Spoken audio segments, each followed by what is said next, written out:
परंतु विषय ये है कि ये 5 वर्ष पूछ रहा हूँ, उसको बताएं आप। मैं वही कह रहा हूँ, मैं वही कह रहा हूँ। माननीय अध्यक्ष महोदय, मैं वही कह रहा हूँ। आप एक मिनट मेरी बात सुन लीजिए। माननीय सदस्य महोदय, मेरा निवेदन है, एक मिनट आप मेरी बात सुन लीजिए। पूर्व मुख्यमंत्री भूपेश बघेल ने प्रधानमंत्री आवास को लेकर जो कंफ्यूजन है, प्रधानमंत्री आवास को लेकर जो सवाल उठ रहे हैं, प्रधानमंत्री आवास को लेकर जो सवाल भूपेश बघेल ने पूछा, उसका जवाब क्या आया है वो भी आपको दिखना चाहिए।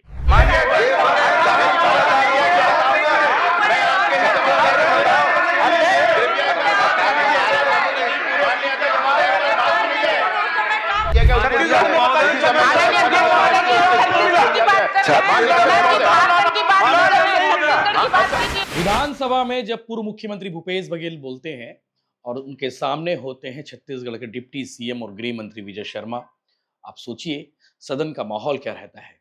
दोनों नेता तेज तर्रार, सवाल पूछने वाला भी तेज, जवाब देने वाला भी तेज, और उसके बाद जो माहौल होता है, जो गहमा गहमी होती है, जो सदन में बहस होती है, वाकई में देखने लायक होती है। आज आपको भी वो वीडियो दिखना चाहिए। आज 7 मार्च है और 7 मार्च को जब प्रश्नकाल शुरू हुआ, प्रश्नकाल के सवाल जवाब चल रहे थे, आखिरी में 11:30 के बाद जब प्रश्नकाल में पूर्व मुख्यमंत्री भूपेश बघेल की बारी आई सवाल पूछने की, पूर्व मुख्यमंत्री भूपेश बघेल ने प्रधानमंत्री आवास को लेकर जो कंफ्यूजन है, प्रधानमंत्री आवास को लेकर जो सवाल उठ रहे हैं, प्रधानमंत्री आवास को लेकर जो सवाल भूपेश बघेल ने पूछा, उसका जवाब क्या आया है वो भी आपको दिखना चाहिए। पूर्व सीएम भूपेश बघेल ने 18 लाख पीएम आवास को लेकर सवाल किया, जिसके जवाब डिप्टी सीएम, गृह मंत्री और पंचायत कल्याण मंत्री विजय शर्मा ने दिया।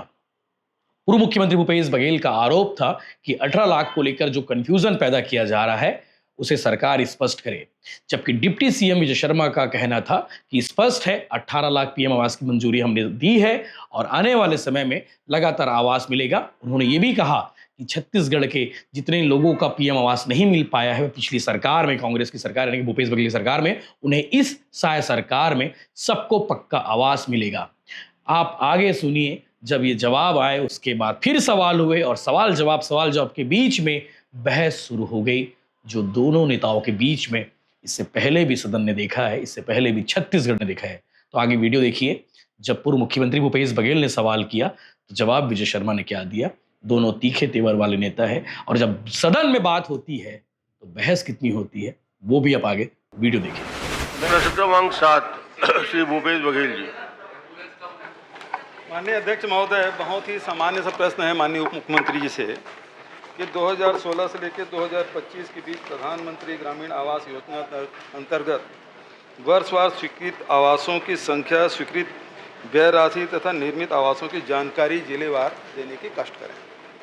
माननीय अध्यक्ष महोदय, विभाग से जो जानकारी मिली है अध्यक्ष महोदय, 2016 में एक भी भवन पूर्ण नहीं हुआ। 2017 में 2,05,434 पूर्ण हुए। 2018 में 3,07,414 स्वीकृत हुए। 19 में 2,20,095 हुआ। और अध्यक्ष महोदय 20 में आप देखेंगे अध्यक्ष महोदय 33,792 और 21 में 47,728, 22 में 10,485, 23 में 1,09,489, 24 में 1,65,620 ये आपने आंकड़े दिए हैं। अध्यक्ष महोदय, मेरा प्रश्न ये है कि अध्यक्ष महोदय अभी इस मामले में आर्थिक सर्वेक्षण भी आ गया और इसके पहले माननीय पुन्नूलाल मोहले जी ने भी प्रश्न किया था और माननीय अध्यक्ष महोदय आंकड़े में बड़ा अंतर है। जहां 2021-22 में आर्थिक सर्वेक्षण में आपने 0 बताया और वहीं मुझे जो उत्तर दिया है उसमें 47,728 बताया और वहीं आपने जो 2023-24 में फिर जो आंकड़े हैं वो 0 आपने बताया जो आर्थिक सर्वेक्षण है, मुझे जो आपने उत्तर दिया है उसमें 1,09,489 बताया है और 2024-25 में आर्थिक सर्वेक्षण में जो पूर्ण आवास है केवल 6 बताया है।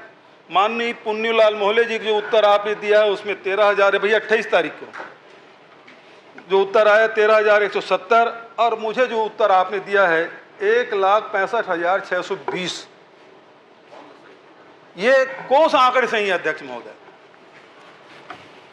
माननीय अध्यक्ष महोदय, ये तो बड़ा महत्व का प्रश्न है और आंकड़ों पर ज़्यादा जानने की आवश्यक जरूर जाए, मैं मना नहीं कर रहा हूं और उस पर पूरा विषय भी है, परंतु इस बात पर तो इसमें चर्चा आप समय बढ़ाकर भी कर दें तो बहुत अच्छा हो जाएगा।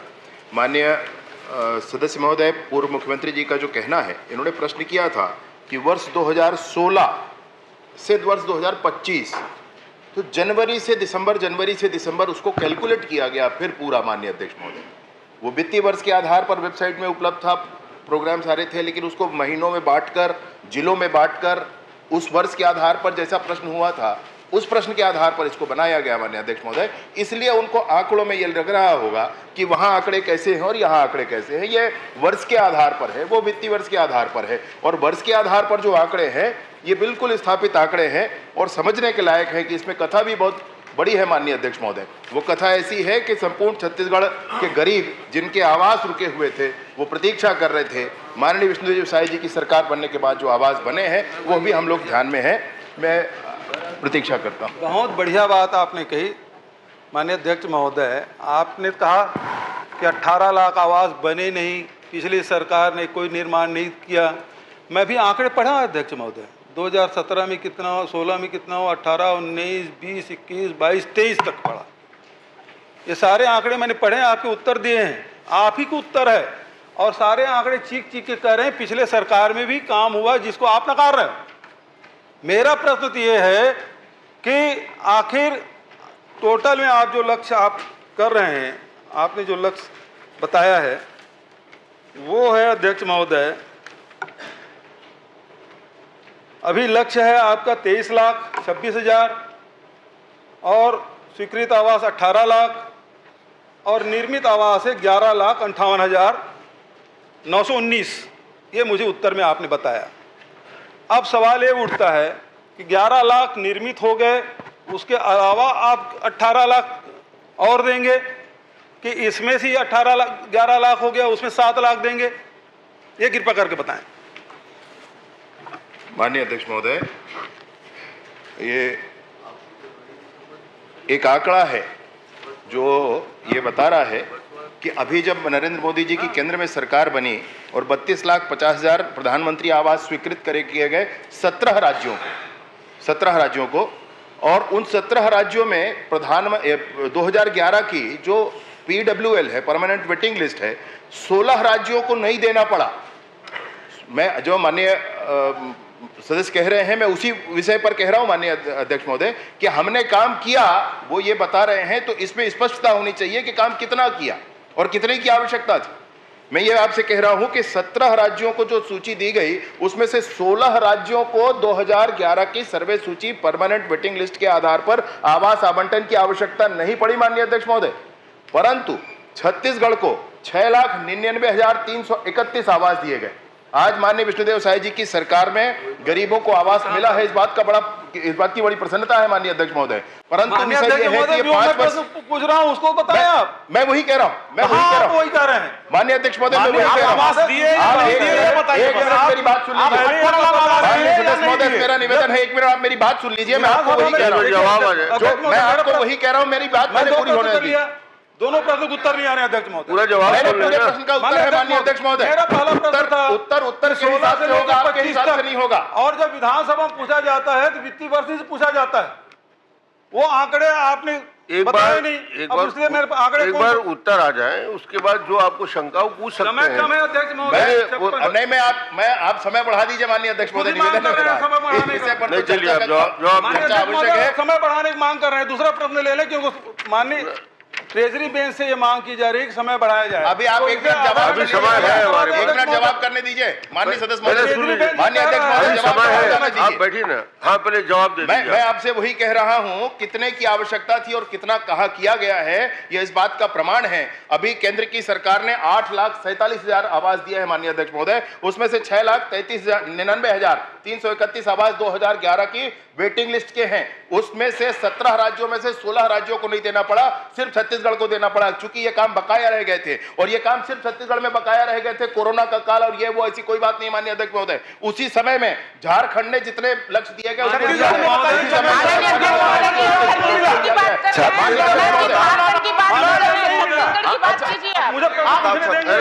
जवाब आने दीजिए। नहीं, जवाब क्या दे रहे हैं? आप प्रवचन कर रहे हैं। नहीं प्रवचन वचन नहीं है माननीय अध्यक्ष महोदय, पूरा ये डिटेल बिल्कुल relevant है, वही बात है आपको मैं कहना चाह रहा हूं। माननीय सदस्य जो प्रश्न किए हैं माननीय अध्यक्ष महोदय, मैं वही कह रहा हूं। खुद बोल रहे हैं कि समय बढ़ाया जाए।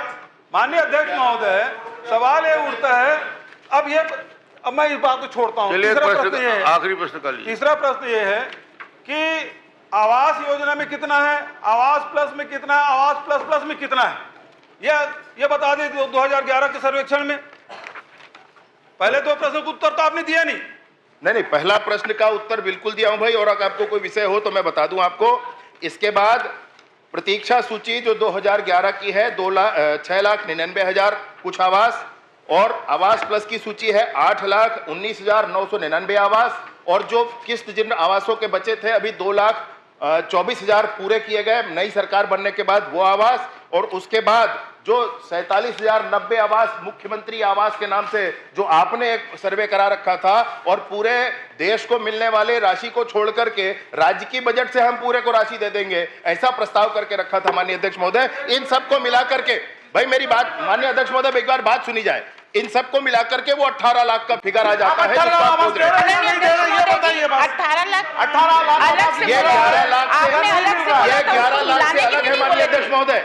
ये 11 लाख जो निर्मित आवास है, ये 11 लाख जो निर्मित आवास है उससे पृथक है माननीय अध्यक्ष महोदय। माननीय ट्रेजरी बेंच से भी ये बात आई है कि समय इसको बढ़ाया जाए, और हम लोग भी मांग करते हैं अध्यक्ष महोदय समय बढ़ाया जाए। 11 लाख नहीं, जवाब 11 लाख से माननीय अध्यक्ष 11 लाख से पृथक है माननीय अध्यक्ष महोदय। मैं आपसे वही कह रहा हूं, अब ये बताइए 11